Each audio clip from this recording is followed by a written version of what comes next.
A common question type in section 1 is completion of form, notes, table, flowchart or summary, where candidates have to fill in gaps in an outline of part or of all of the listening text. The outline will focus on the main ideas of the text. In all cases except the summary, note form can be used when completing the gaps.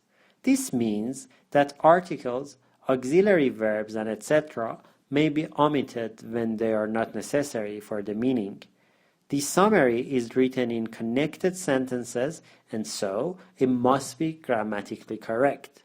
The outline may be a form, which is often used to record factual details, such as names.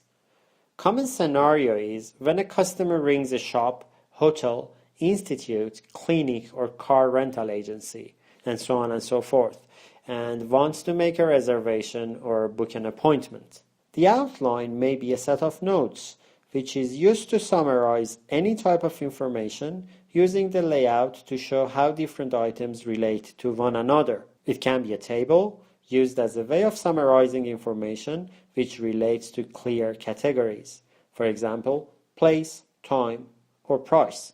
Or the outline may be a flowchart used to summarize a process which has clear stages. The direction of the process is shown by arrows.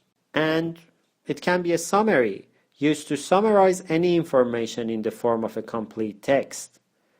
Candidates may have to select their answers from a list on the question paper or identify the missing words from the recording which fit into the form, notes, or etc.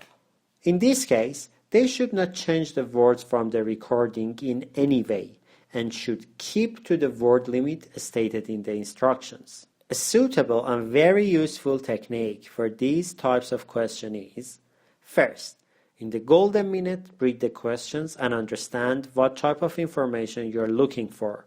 While doing this, you should also find and underline the keywords.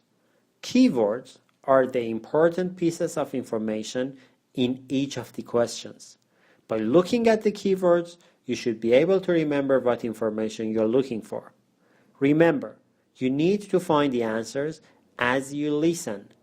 So, technically, you won't have enough time to read the questions again after the recording starts.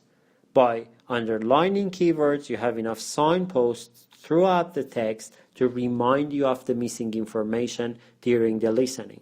It will help you a great deal to follow the flow of information.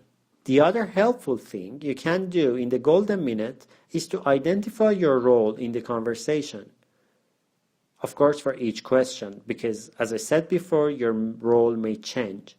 By doing that, you can easily concentrate on the more important information which is presented by one of the speakers in the conversation.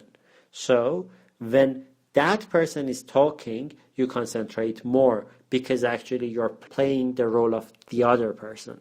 When the recording starts, listen carefully while you have an eye on your underlined keywords. Remember, the answers are always presented in the recording in the same order as the questions.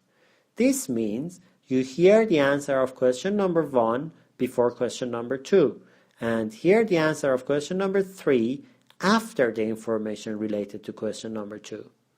Combining the order of the questions and the signposts in the keywords, you can make sure when the information leading to answer of each question is presented in the recording and find it easily.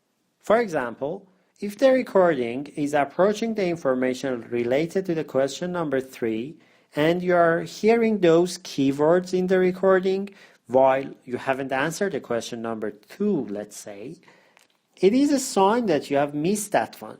Don't worry, just focus on question number 3 and move on. Missing one answer is not a very big deal. At least you can save all the rest of the questions and avoid getting lost in the midst of information. In the next lecture, we will do a sample task 1 together and use these techniques in practice.